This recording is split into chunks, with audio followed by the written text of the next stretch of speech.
Assalamualaikum warahmatullahi wabarakatuh.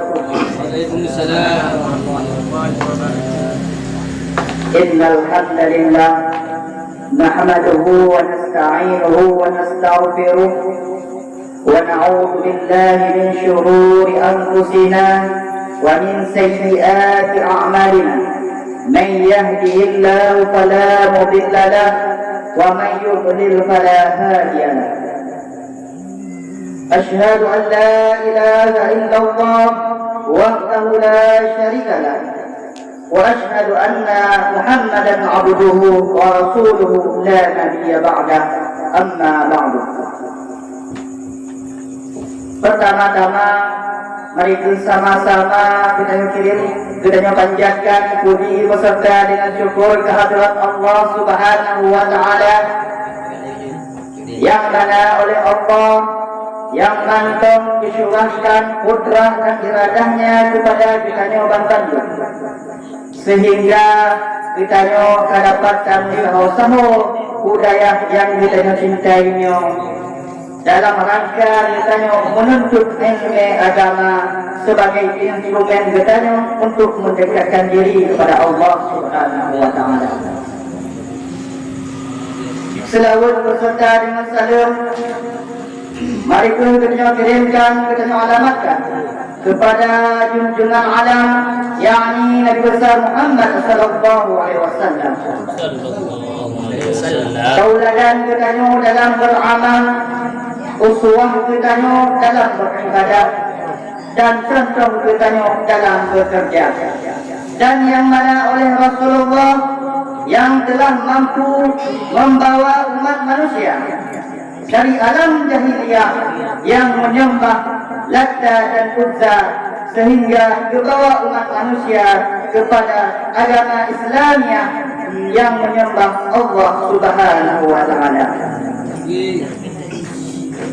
Selawat beserta dengan salam ayat wajib kita kirimkan, kita alamatkan kepada para keluarga beliau beserta dengan para sahabat yang seia sekata bersama Rasul dalam memperjuangkan agama yang diridhai oleh Allah, yakni agama Islam. Doa restu kiranya wajib kepada para alim ulama, baik ulama mutaqaddimin, ulama mutaakhirin serta ulama-ulama yang muktabar sekalian sebagai lampu penerang kita dalam hidup di dalam dunia untuk menuju ke alam akhirat.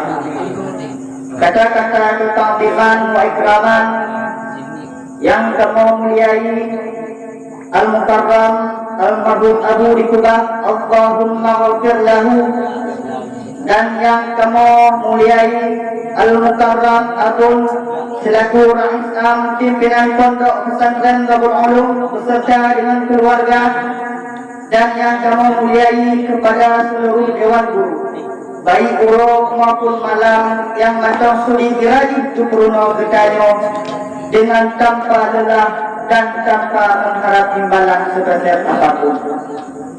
Dan yang kamu segani dan yang kamu sayangi kepada seluruh santri yang matang sudi istiqamah di dalam menuntut ilmu agamanya.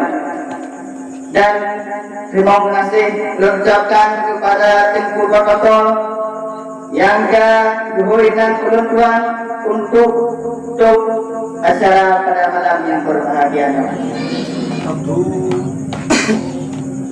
Jadi sebagaimana mestinya dan kebiasaannya, sebelum acaranya kita tutup dengan umul kitab yaitu surah Al-Fatihah terlebih dahulu talino sabun mau'izah hasanah mungkin jadi pelajaran bagi kita Nyoban Bandung, terutama bagi diri ulang-ulang sendiri.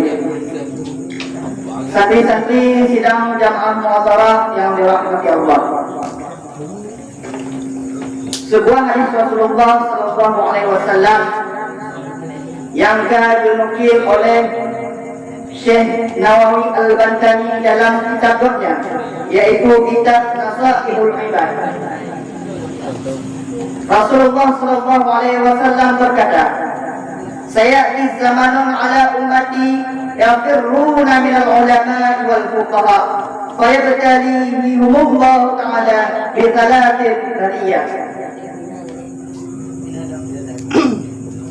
Sehingga ba'sahum masalikun ya Rasulullah akan turun pada umat Lut, yang mana umat Lutnya akan pujiuh para alim ulama dan para fuqaha. Maka dengan sebab pujiuh ulamanya, maka Allah akan berturunkan lebah bencana bagi umat tersebut.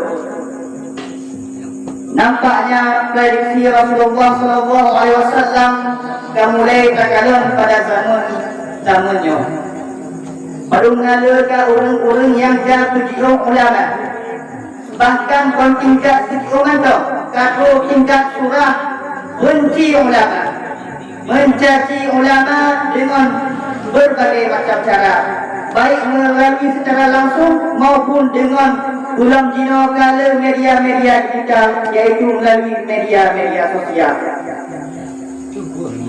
Ingkat ditanya pujian ulama atau lebih bala yang dipuji oleh Allah Subhanahu Wa Taala.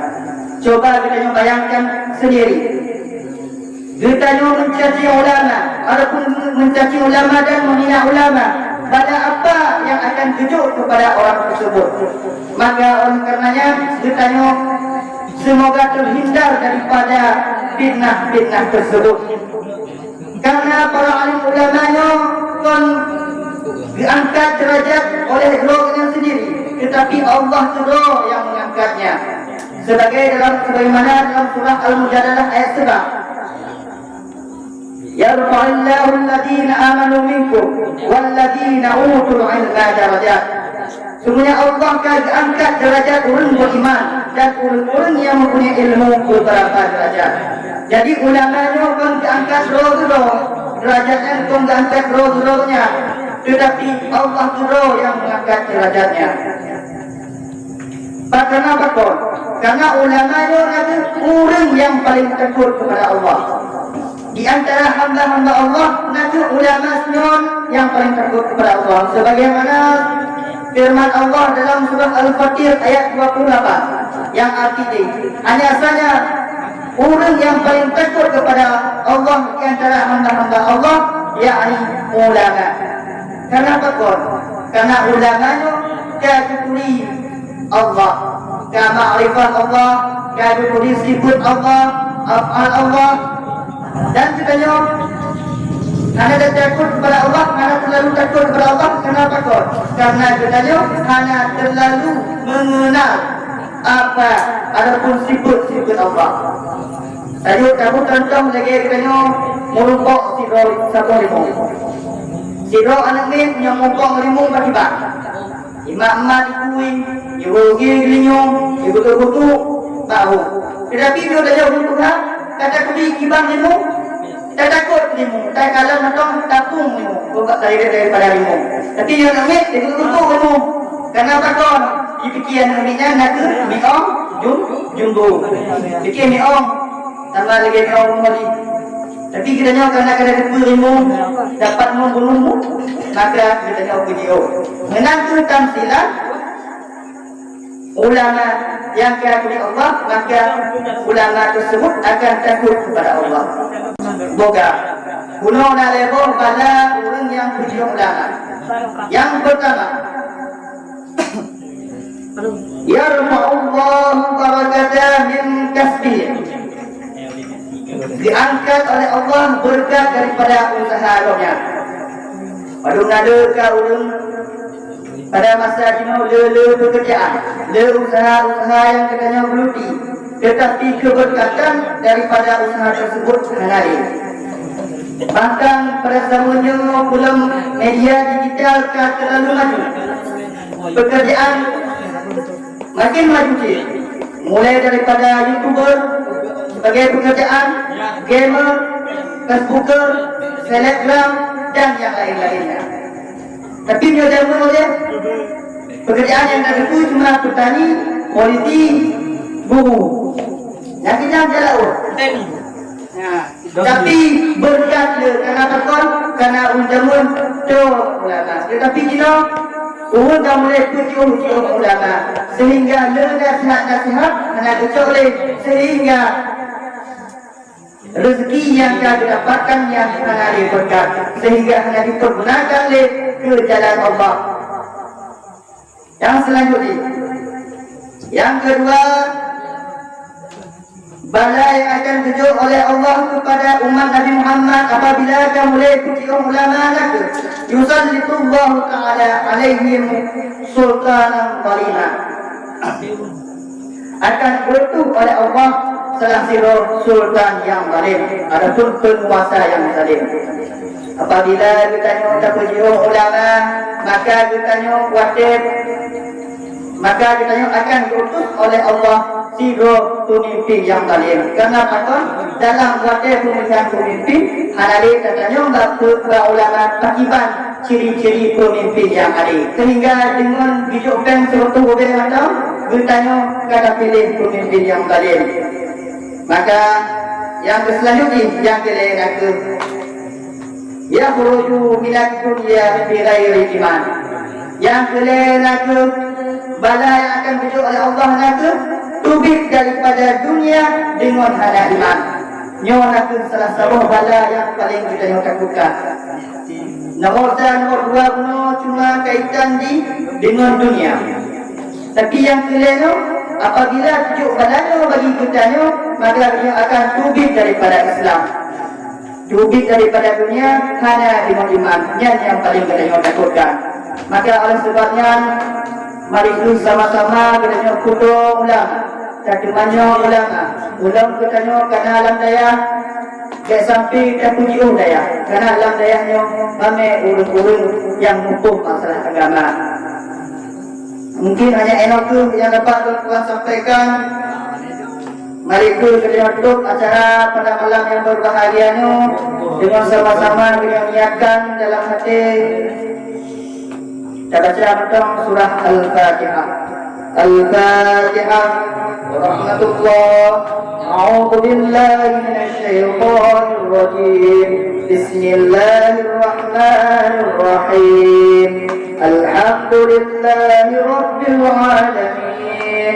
Ar-Rahmanir Rahim. Maliki yaumiddin. Iyyaka na'budu wa iyyaka nasta'in. Ihdinas siratal mustaqim. صراط الذين أنعمت عليهم غير المغضوب عليهم ولا الضالين. السلام عليكم ورحمة الله وبركاته.